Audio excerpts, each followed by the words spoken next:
অনেক সময় দেখা গেছে ক্যানভা অ্যাকাউন্ট কয়েক মাস বা ৬ মাস, ৭ মাস বা ১ বছর পর ডিজেবল হয়ে যায়। তো ডিজেবল হয়ে গেলে আপনার যে প্রজেক্ট বা ডিজাইনগুলা করছেন, ওইগুলা নতুন অ্যাকাউন্টে নিতে গেলে আপনি একটা করে যদি নিতে যান তাহলে মুভ করে অনেক সময় লাগে। তো এই সমস্যা এড়াতে সবসময় এইটা ভালো দিক হচ্ছে গিয়ে আপনি ওইখানে প্রজেক্ট নামের যে ফোল্ডার আছে, প্রজেক্ট নামের ওই ফোল্ডারের আইকনে আপনি এড নিউ করে একটা ফোল্ডার তৈরি করে নেবেন।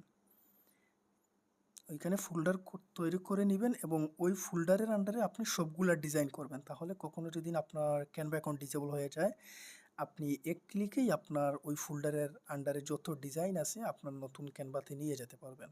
এইটা অনেকে বুঝতে অসুবিধা হয়, ওই জন্য একটু রেকর্ড করে দিলাম আপনাদেরকে। তাহলে আপনার ডিজাইন কখনো হারিয়ে যাবে না। হারিয়ে গেলেও আপনি নতুন ক্যানভাতে তাড়াতাড়ি নিয়ে নিতে পারবেন।